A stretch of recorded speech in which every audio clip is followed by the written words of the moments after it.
Inilah permohonan kami Tuhan. Bila Engkau tidak ada bersama-sama dengan kami, jangan minta kami pergi Tuhan, karena kami tidak mampu tanpa Engkau. Kami perlu Engkau beserta dengan kami. Dan kami bersyukur Engkau Allah yang Maha Kudus mau tinggal di dalam hati kami. Engkau Allah yang Maha Mulia mau berdiam di dalam diri kami yang seharusnya tidak layak Tuhan. Karena itu tolonglah kami setiap kali kami mendengar firman, setiap kali kami membaca firman, Tuhan mengingatkan kami bagaimana kami harus berjalan, bagaimana kami harus melangkah melalui jalan kehidupan ini. Karena sungguh Tuhan bukan hal yang mudah, tetapi kami juga percaya dengan segenap hati kami, Roh-Mu yang kudus selalu menuntun kami. Terpujilah nama-Mu Bapa di sorga, terimalah segenap pujian, segenap penyembahan, segenap pengagungan yang sudah kami naikkan di hadapan-Mu. Biarlah itu semua boleh menjadi dupa yang berbau harum di hadapan-Mu. Kami boleh menyenangkan hati-Mu Tuhan. Dan sekarang silahkan Tuhan menyatakan berkat firman-Nya kepada kami. Kami siap mendengarkan firman Tuhan. Terpujilah nama-Mu, di dalam nama Tuhan Yesus kami berdoa dan bersyukur. Amin. Puji Tuhan, silahkan duduk kembali Bapak Ibu Saudara. Kita mengucap syukur hari ini kita boleh kembali berkumpul di tempat ini untuk bersama-sama memuji Tuhan. Sungguh Bapak Ibu Saudara, kita harus menghargai setiap kesempatan yang Tuhan berikan kepada kita. Pagi ini sebelum saya menyampaikan kebenaran firman Tuhan, saya ingin menyampaikan ucapan duka cita yang mendalam kepada keluarga Bapak Suryadi yang baru saja kehilangan istri tercinta, ibu terkasih, karena sudah Tuhan panggil pulang. Seorang saudara berkata, "Loh, bukannya kami masih ketemu dia ya beberapa waktu yang lalu?" Ya, beberapa waktu yang lalu beliau masih hadir bersama-sama dengan kita. Tapi 2 hari yang lalu kita sudah mendengar beritanya, Tuhan sudah panggil dia pulang. Tidak ada yang bisa kita lakukan ketika Tuhan sudah panggil kita pulang. Kita hanya bisa berkata iya, tidak bisa menolak. Sekarang tinggal bagaimana kita mengisi hari-hari kita. Kita yang masih dikasih umur, bagaimana kita mengisinya? Bagaimana kita berjalan mengisi hari-hari kita? Itu yang penting. Puji Tuhan. Bapak Ibu Saudara, pada pagi hari ini saya akan menyampaikan 3 secrets from God's Word. 3 rahasia dari firman Allah. Kita akan baca bersama Mazmur 62. Mazmur pasal 62.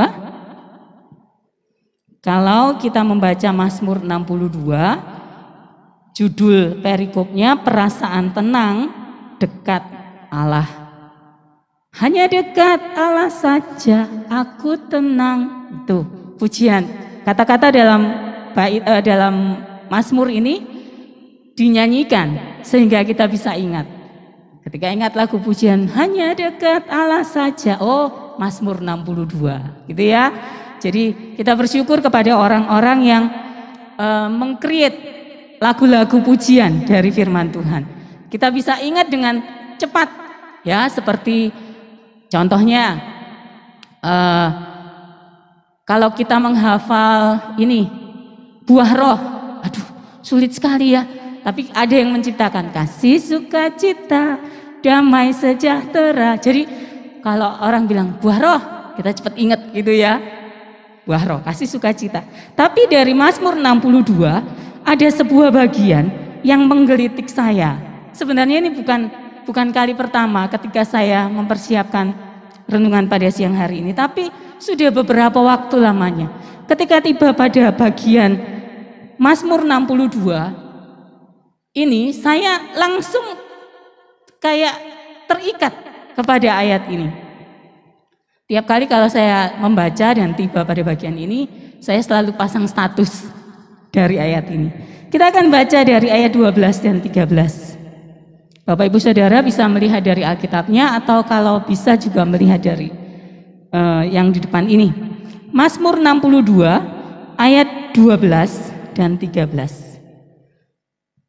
Satu kali Allah berfirman, dua hal yang aku dengar, bahwa kuasa dari Allah asalnya, dan daripadamu juga kasih setia, ya Tuhan, sebab Engkau membalas setiap orang menurut perbuatannya. Mari kita baca bersama-sama Mazmur 62 ayat 12 sampai 13. 1, 2, 3. Satu kali Allah berfirman, bahwa kuasa dan daripadamu juga kasih setia, ya Tuhan, sebab Engkau membalas setiap orang. Jadi saya akan membahas bagian dari ayat ini. Satu kali Allah berfirman, cuman sekali. Tapi kita bisa belajar 3 rahasia ini. Yang pertama, ya, kuasa berasal dari Allah. Yang kedua, kasih setia juga berasal dari Allah. Dan yang ketiga, Allah membalas setiap orang menurut perbuatannya. Saya rasa kita nggak perlu bertanya, masa sih kuasa berasal dari Allah? Kalau kita belajar dari firman Allah, bukan saja halaman pertama, di sana sudah langsung nampak kuasa Allah, betul? Ada apa di Kejadian pasal 1? Kita lihat Kejadian pasal 1, ada kisah penciptaan. Bagaimana Allah mencipta? Kayak orang bikin roti? Enggak. Allah mencipta dunia ini hanya dengan firman-Nya. Ketika itu keadaan bumi masih kosong, gelap gulita. Yang pertama Allah bilang apa? Jadilah terang. Lah, jadi terangnya. Cuma ngomong.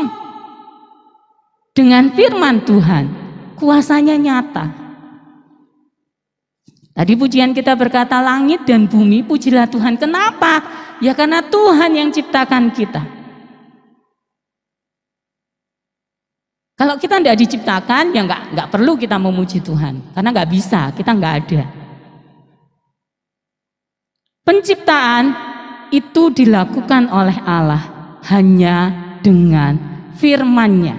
Firman Allah berkata di Yohanes pasal 1 ayat 1 sampai 3, dikatakan segala sesuatu diciptakan oleh Allah.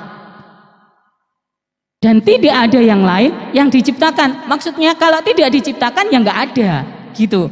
Itu kuasa penciptaan hanya juga berasal dari firman Allah.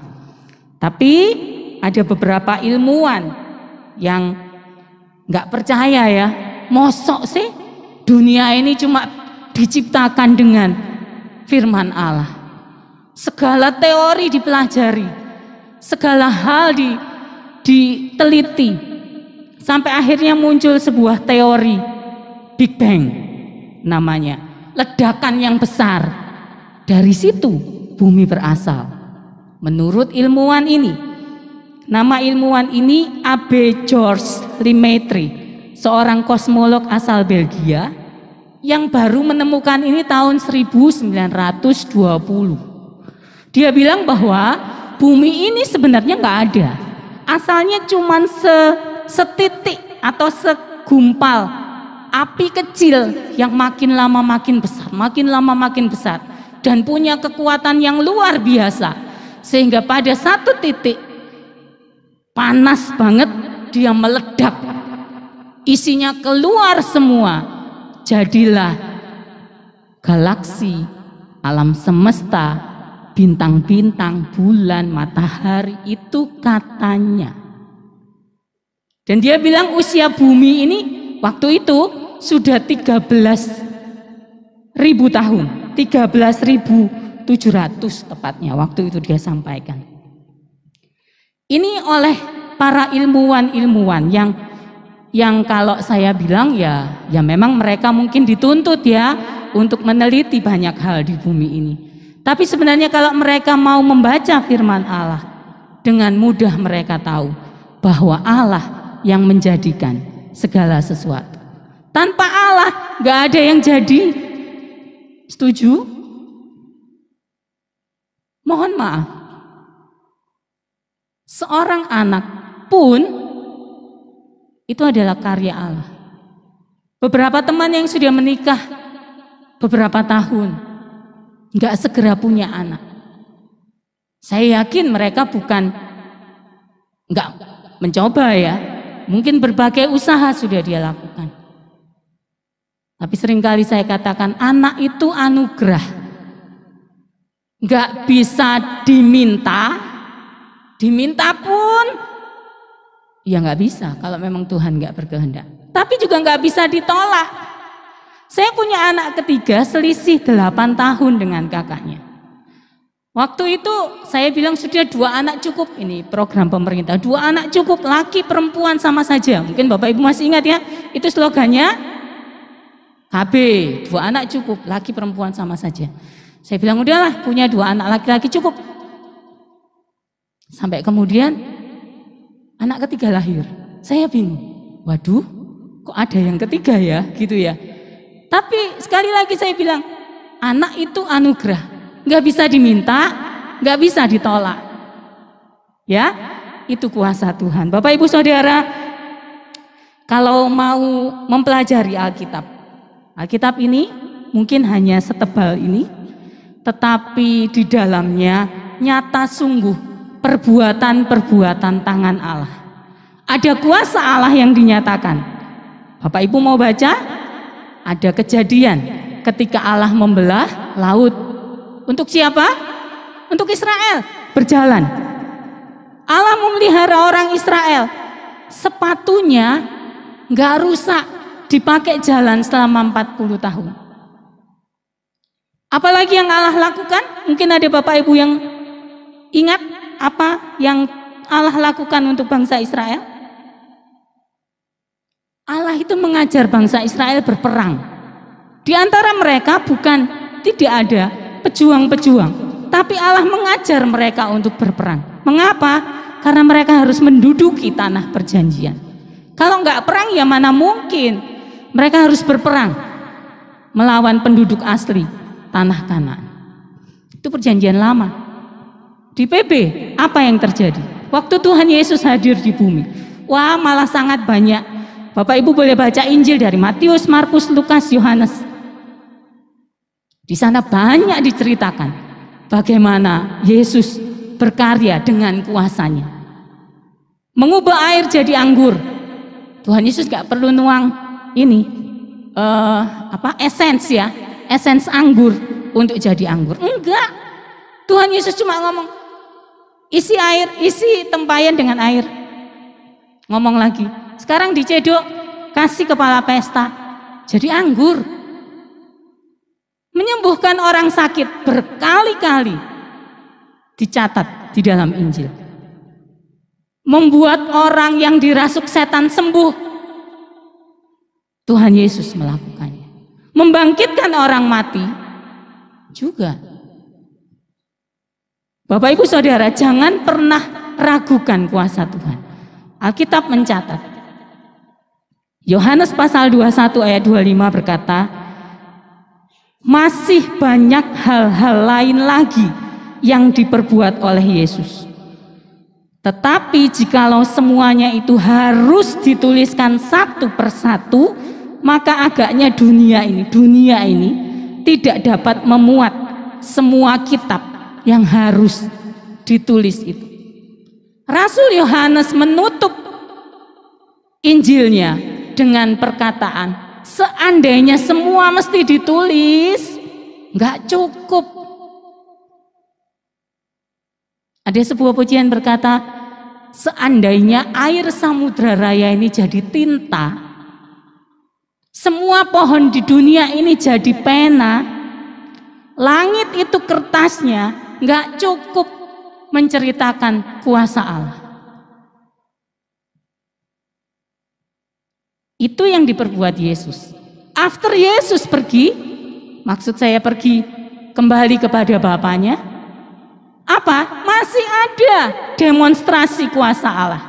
Bukan untuk gaya-gayaan, enggak. Murid-murid Yesus masih melakukan hal yang sama. Mungkin Bapak Ibu bilang, ya itu kan dulu sejarah. Sekarang gimana? Saya loh sakit. Sudah berdoa minta kesembuhan, enggak sembuh. Saya loh barusan di PHK, butuh kerjaan. Kok ya enggak datang-datang kerjaannya? Atau mungkin yang lain, saya loh, Pak, Bu, terlilit hutang. Saya sudah berdoa sampai orang Jawa bilang jengking-jengking. Enggak ada duit datang ke saya untuk bayar hutang. Atau mungkin hal-hal lain yang Bapak Ibu Saudara rasakan. Kenapa saya kalau pagi badannya rasanya capek, semua enggak kayak dulu? Yaitu karena faktor ya kita nikmati saja.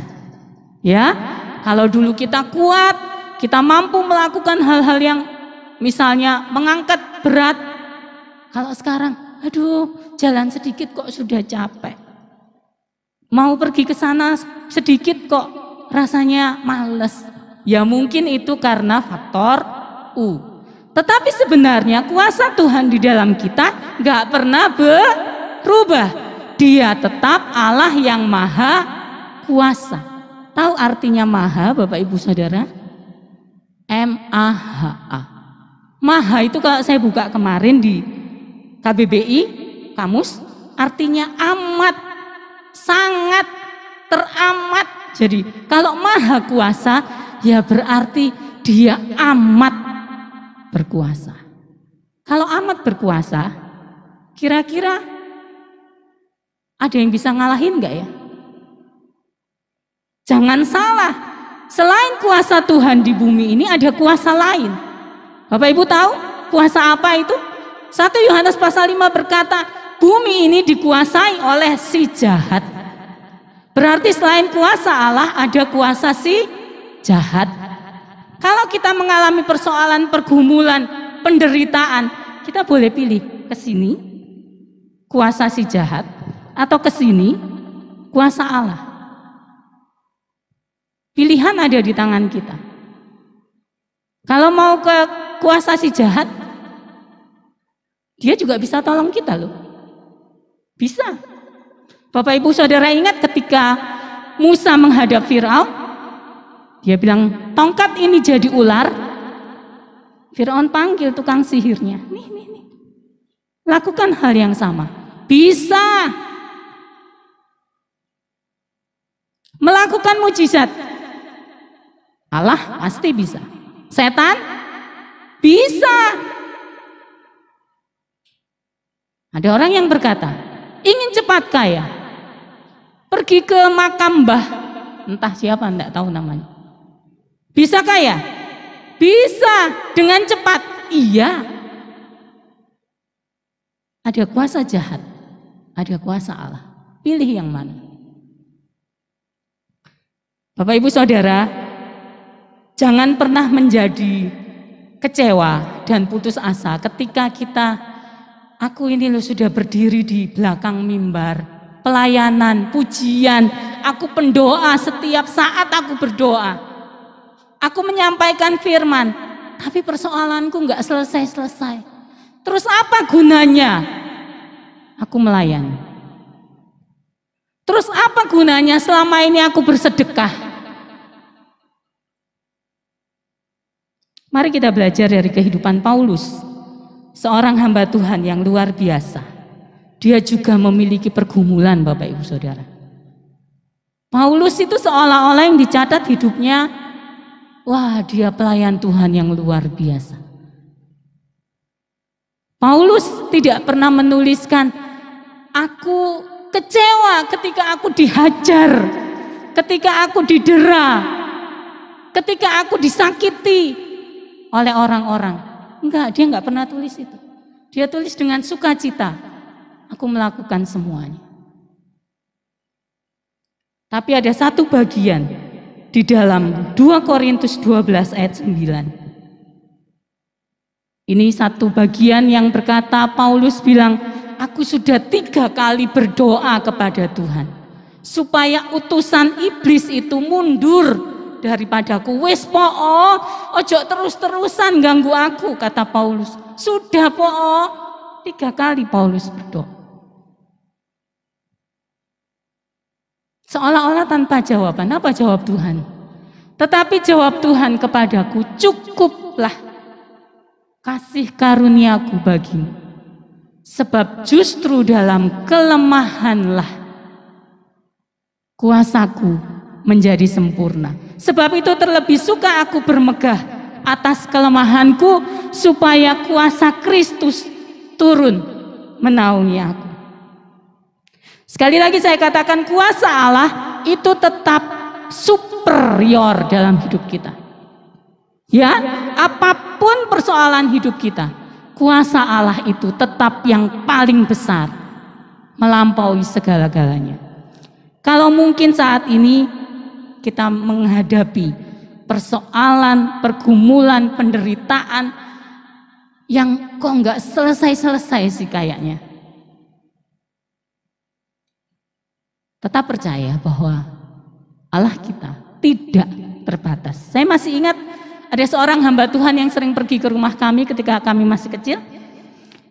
Kalau ada di antara kami yang misalnya batuk gitu ya, panas, kan mama selalu bilang, sini didoakan sama engkong, karena waktu itu dia sudah senior, doakan oleh engkong gitu. Sebelum dia doa, dia akan tanya gini, kami masih kecil, kamu percaya Tuhan berkuasa? Ya. Seberapa besar kuasanya? Ya besar. Kita akan jawab gitu, ya besar kong, wong Tuhan. Ya, catat baik-baik. Allah itu kuasanya tidak terbatas, without limit. Gak ada limitnya, gak ada batasannya. Allah itu kuasanya tidak terbatas. Setelah itu baru dia doakan kami.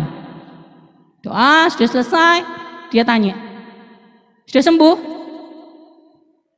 Kita rasa belum. Lah, kok belum sembuh? Doa lagi.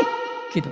Jadi dari sana kami belajar bahwa ketika kita berdoa mungkin gak ada jawaban langsung. Butuh uang, tak kasih uang. Enggak gitu. Tapi iman kita membuat apa yang kita doakan jadi. Betul? Ya. Iman kita membuat apa yang kita doakan jadi. Bapak Ibu Saudara, ini bukan sesuatu yang seolah-olah saya sudah melakukannya. Saya masih kadang-kadang gitu. Tuhan ini sudah pelihara saya, keluarga, anak-anak, bahkan keluarga besar sampai saat ini. Saya sudah bekerja sekian puluh tahun, tapi sebentar lagi saya pensiun. Habis pensiun, gimana ya Tuhan? Gak ada duit dong. Perasaan, pemikiran yang dalam tanda kutip gak beriman ini terkadang muncul di hati saya. Habis pensiun apa dong? Gak punya uang dong. Tapi terkadang juga muncul, halah kamu ini, wong Tuhan sudah pelihara kamu dari umur 0, sejak masih janin sampai hari ini, masih kurang tak buktinya. Masih perlu dibuktikan apa lagi? Tuhan lo sudah pelihara kamu hari demi hari. Masih kurang tak? Tapi kadang muncul lagi perasaan semacam itu. Dengan firman yang ada di dalam hati, saya perangi. Muncul lagi, namanya hidup ya. Ya kayak gitu terus. Karena itu Bapak Ibu Saudara penting bagi kita untuk mengisi diri dengan firman Allah. Kenapa? Kalau hati kita penuh, kita bilang apa yang keluar dari mulut itu asalnya dari hati, betul. Kalau hatimu diisi dengan hal-hal yang buruk, yang keluar, kalau hatimu cuma diisi sama persoalanmu, pergumulanmu, kekhawatiranmu, yang keluar dari mulut kira-kira apa? Aduh, hidup kok soro koyo ngene yo. Kenapa ya hidup kok jadi susah banget? Keluhan. Mulut nggak bisa senyum, tapi merengut.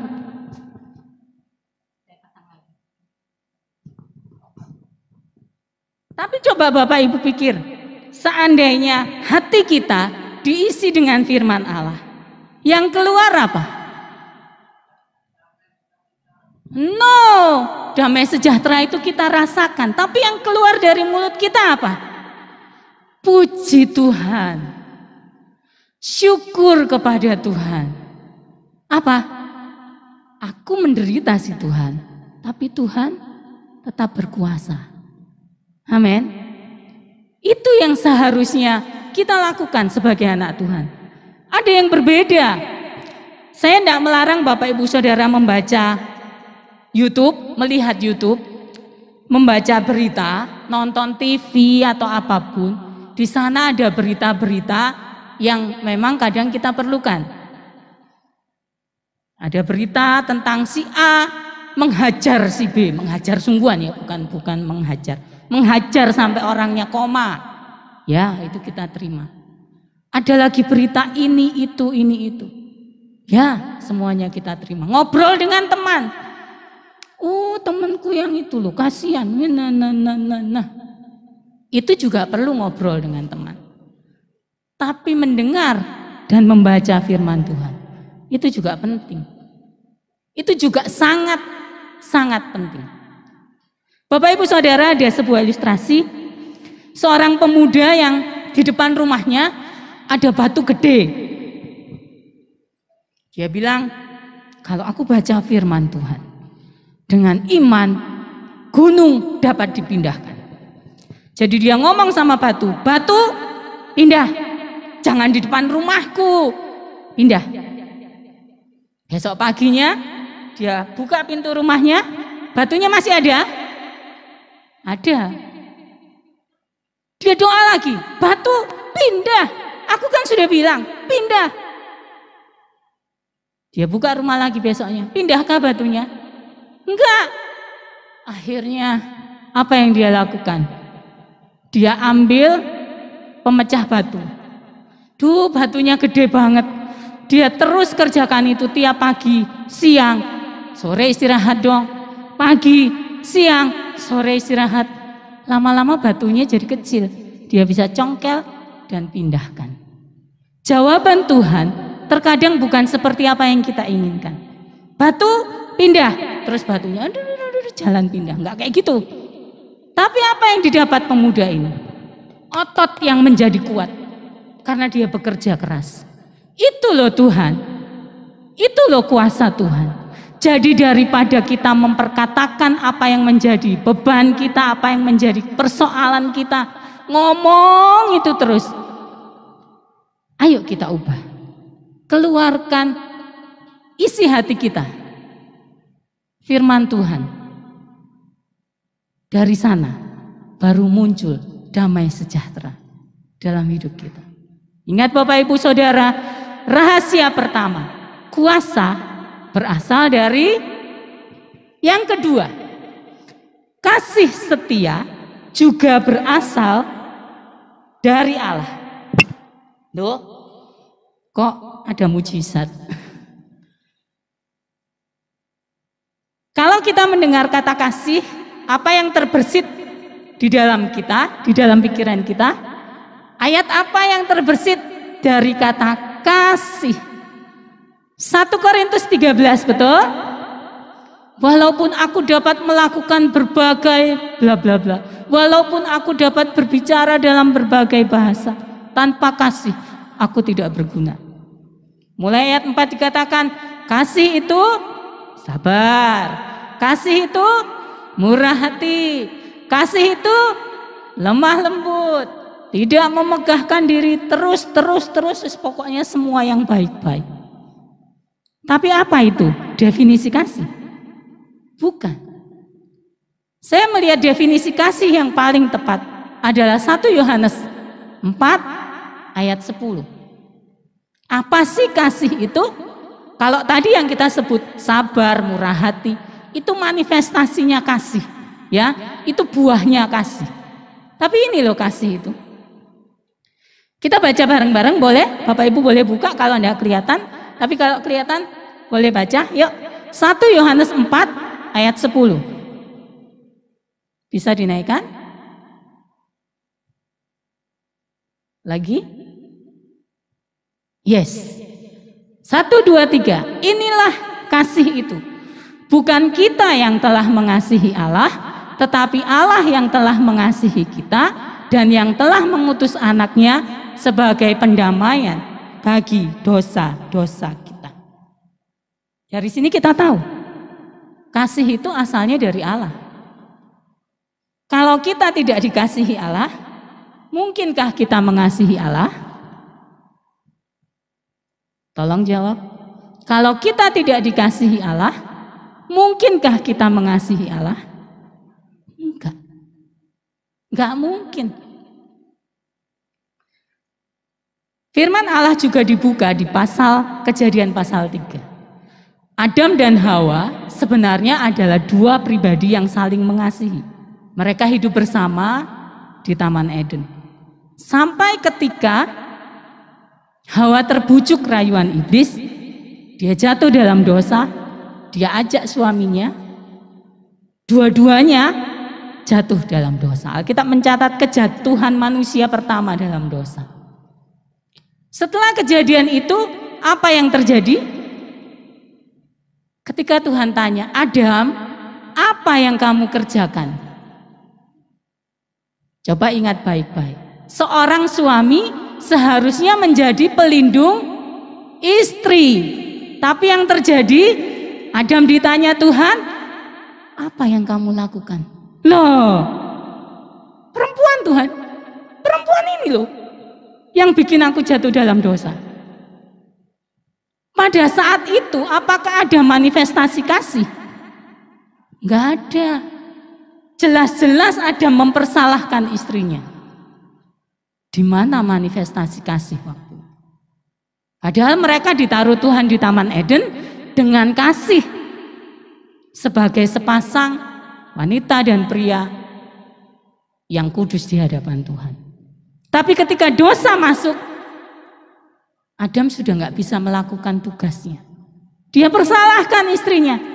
Perempuan ini loh Tuhan. Dalam hidup kita, ketika ada sesuatu terjadi, mohon maaf, pernahkah Bapak Ibu Saudara menyalahkan orang lain? Pernah atau sering?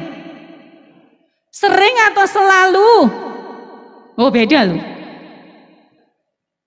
Pernah atau sering? Sering atau selalu? Allah yang sudah mengasihi kita. Seandainya Tuhan cuma ngomong, wis cukup, aku ndak mau lagi mengasihi orang-orang yang tidak mengasihi aku. Kira-kira siapa di antara kita yang jadi kekasih Allah? Saya ulangi. Allah berkata, mulai hari ini misalnya, saya hanya akan mengasihi orang-orang yang mengasihi saya. Bapak Ibu berani angkat tangan? Saya mengasihi Tuhan. Jadi saya patut dikasihi dong. Wong saya mengasihi Tuhan. Saya yakin banyak di antara kita yang nggak berani menatap Tuhan. Kita nggak layak sebenarnya. Wong kita loh nggak mengasihi Tuhan. Tuhan dulu mengasihi kita, baru kita bisa mengasihi Tuhan. Kasih di dalam perspektif kita kadang sempit, ya. Aku hanya mau mengasihi orang yang mengasihi aku. Kalau dia bencekno, maaf, saya juga tidak mengasihi dia. Lah kok gitu? Kok berubah ya? Definisi kasihnya kok berubah? Definisi kasih adalah Allah duluan mengasihi kita. Jadi kalau kita anaknya, apa yang harus kita lakukan? Kepada sesama tentunya. Kita juga harus duluan mengasihi orang lain. Setuju dengan itu? Kemarin saya menghadiri pernikahan, pemberkatan pernikahan tepatnya di sebuah gereja Katolik. Saya menangkap, bukan mencatat, satu perkataan dari Romo yang memberkati. Dia bilang pernikahan adalah sesuatu yang istimewa. Mengapa? Karena dalam momen itu ada dua orang yang berjanji untuk mulai mengasihi orang lain selain dirinya sendiri. Manusia pada hakikatnya mengasihi dirinya sendiri. Tapi dalam pernikahan dia ngomong nih di depan hamba Tuhan, di depan jemaat. Hari ini saya mengambil engkau sebagai suami, karena saya perempuan ya. Berjanji mengasihi engkau, menghormati engkau, bla bla bla bla bla bla.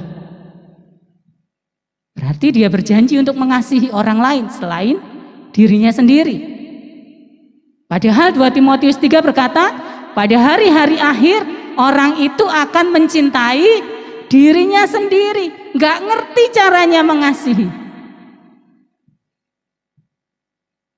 Ya, tapi kita punya teladan yang baik. Masih ingat Tuhan Yesus melakukan apa kepada Petrus yang sudah jelas-jelas menyangkal dia.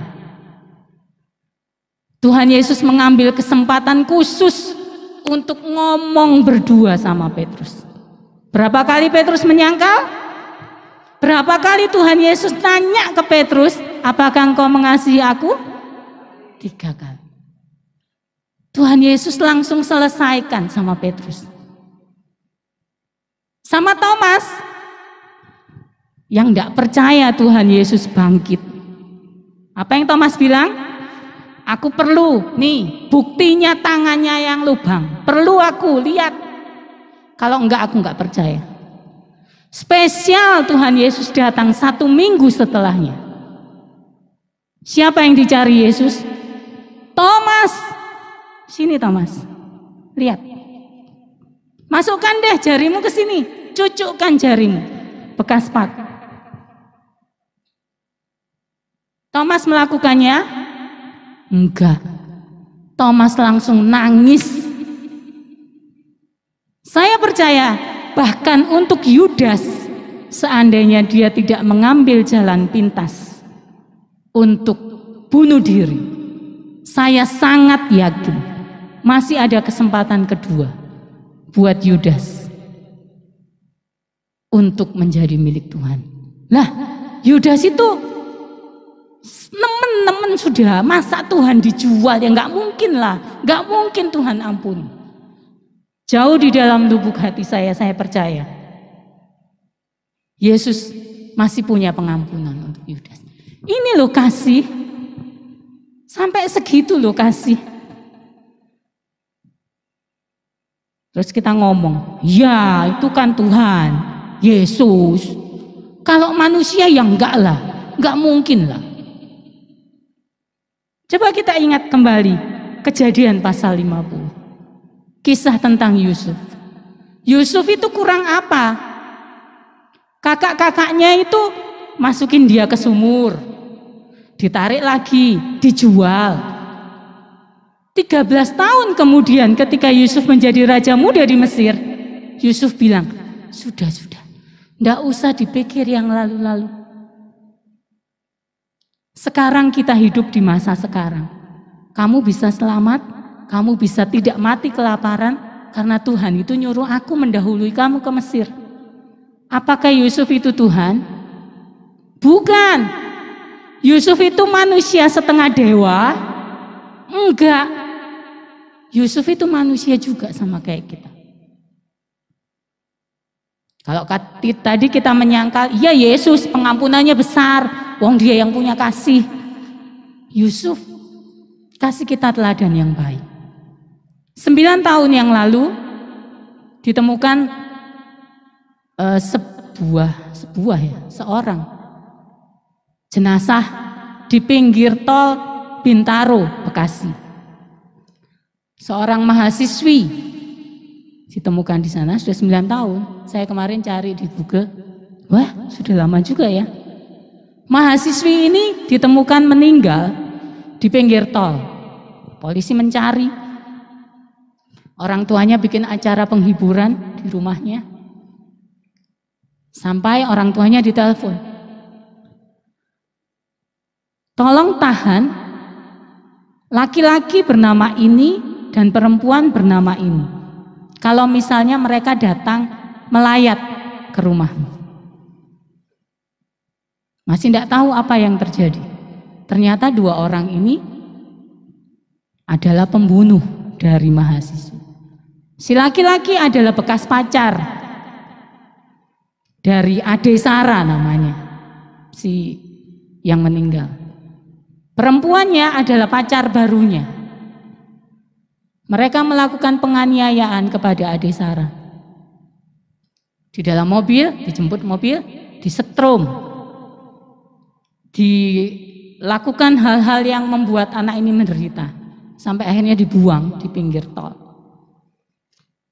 Ketika ibu dari Ade Sarah tahu bahwa ternyata pembunuh anaknya adalah mantan pacarnya anaknya, dia bilang, berat hatiku sebenarnya, ini anakku satu-satunya, tapi saya dan suami berketetapan untuk memaafkan kamu.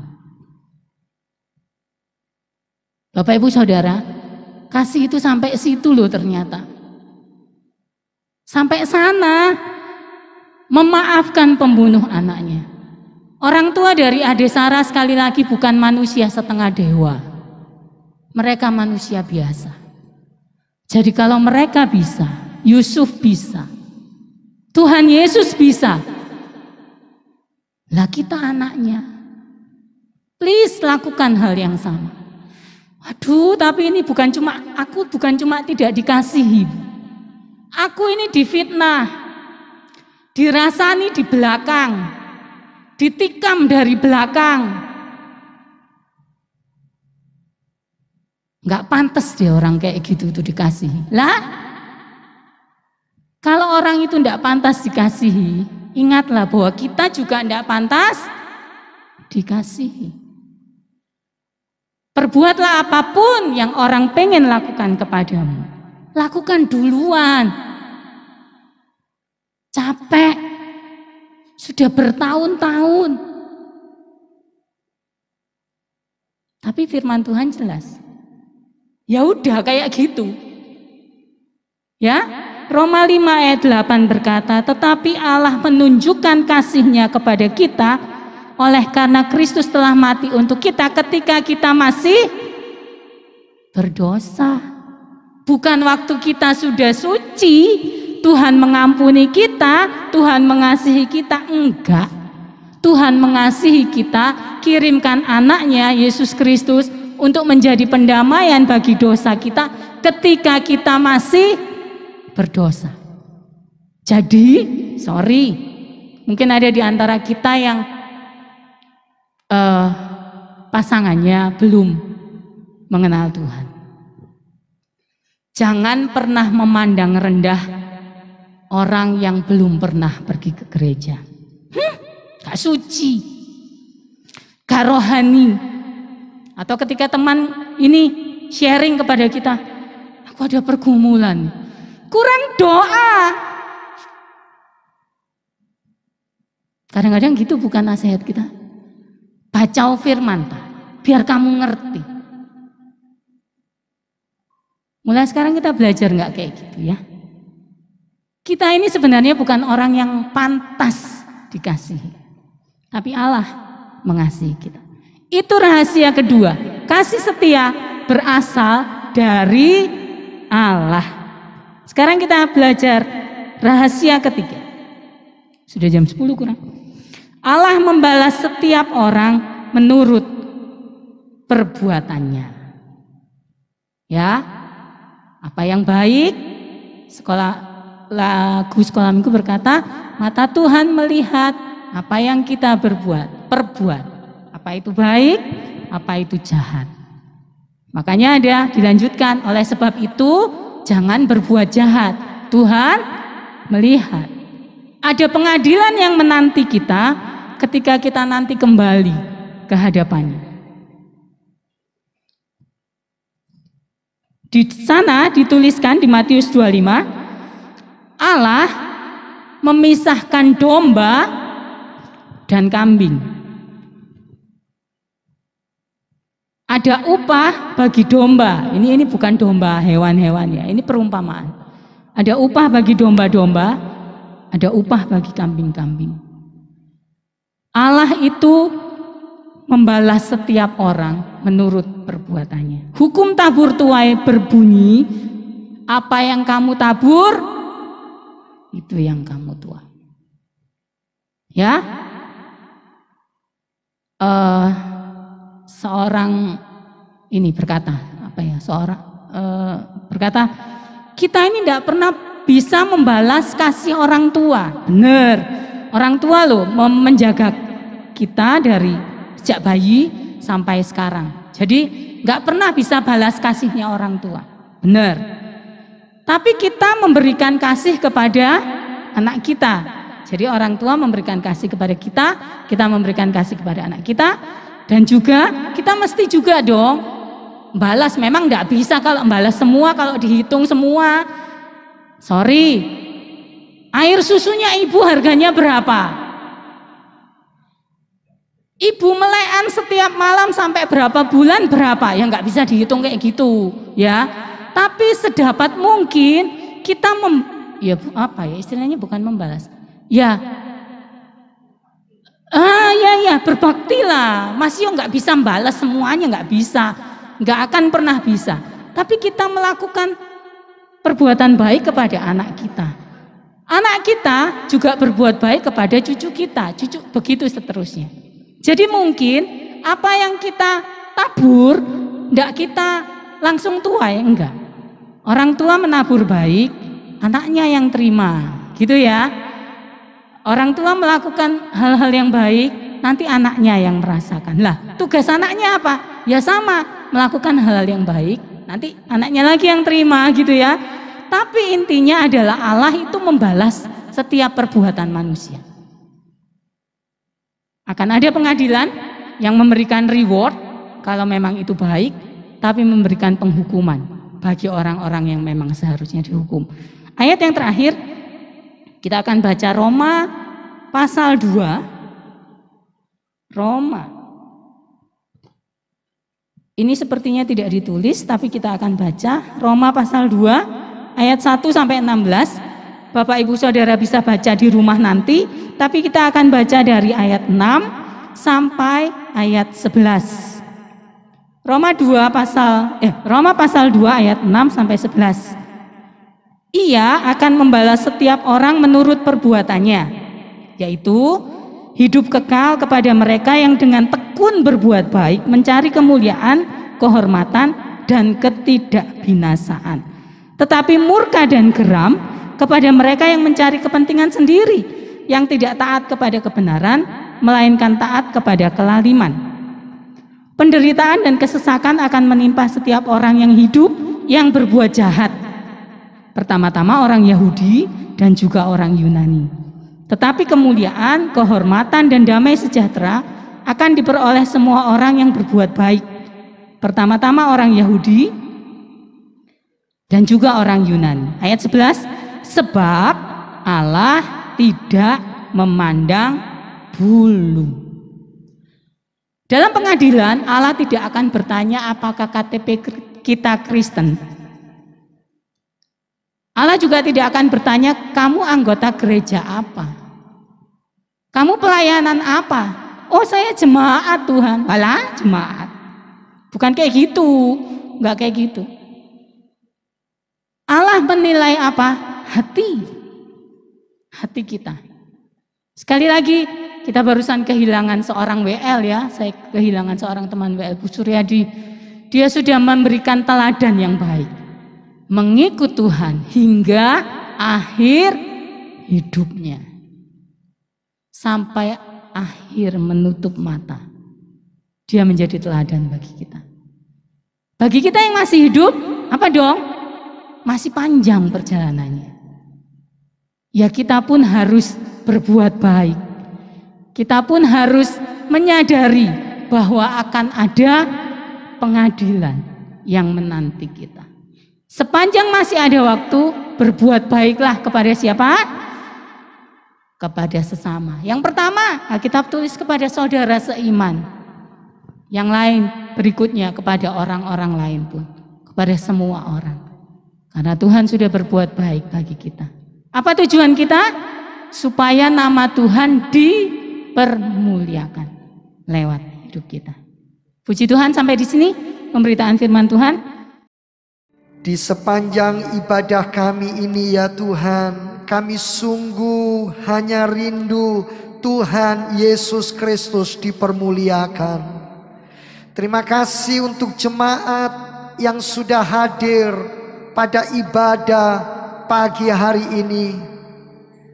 Kami mengalami dan merasakan jamahan Tuhan lewat pujian, lewat penyembahan, lewat firman yang kami dengarkan. Sebentar kami akan pulang sementara waktu meninggalkan gereja ini. Tetapi kasih, anugerah dan kemurahan Tuhan, sukacita, pengharapan, pertolongan Tuhan nyata dan berlimpah-limpah bagi kami semua.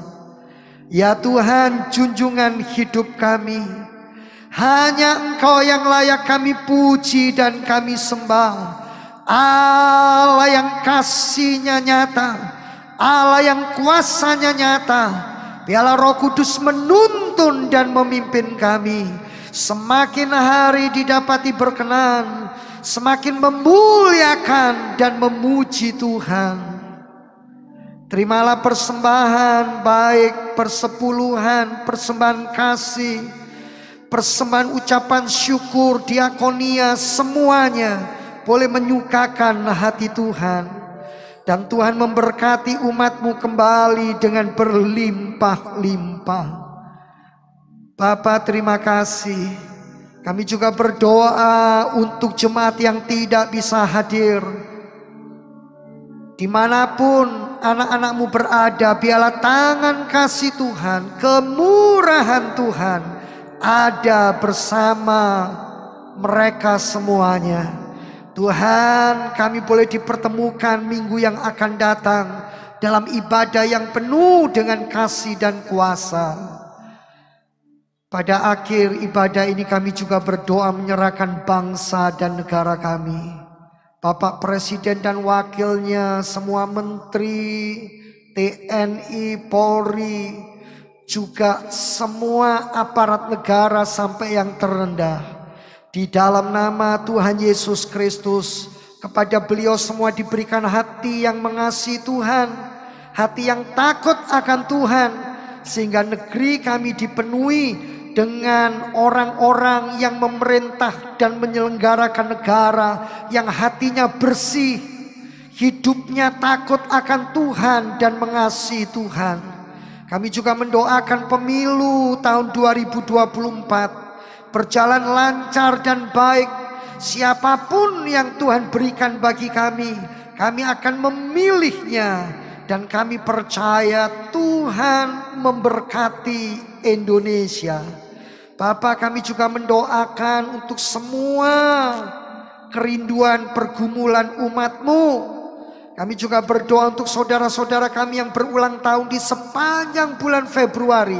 semua diberkati, diberikan hati yang mengasihi Tuhan, hati yang melayani Tuhan, dan semakin rindu mengenal Tuhan. Di dalam nama Tuhan Yesus Kristus, dan berkat Allah melimpah dan mengalir. Kami juga berdoa ya Tuhan untuk semua partner-partner pelayanan, dimanapun beliau berada, tangan kasih Tuhan, kemurahan dan kebajikan Tuhan berlaku dan berlimpah bagi saudara-saudara kami. Di dalam nama Tuhan Yesus Kristus. Terima kasih Bapa di sorga untuk sepanjang ibadah yang luar biasa. Terima kasih Tuhan memberkati semua penata layanan yang ada, hamba-hambamu yang sudah terlibat di seluruh pelayanan. Jemaat yang dikasihi Tuhan, angkatlah sekarang kedua belah tanganmu, arahkan pandanganmu kepada sorga, kepada Tuhan Yesus Kristus sebelum engkau pulang. Terimalah berkat dari Allah Bapa, cinta kasih kemurahan Tuhan Yesus Kristus Sang Putra, di dalam persekutuan Allah Roh Kudus akan memimpin dan menyertai hidupmu sekarang bahkan sampai selama-lamanya. Di dalam nama Tuhan Yesus Kristus. Puji Tuhan. Amin. Selamat hari Minggu, Tuhan Yesus memberkati.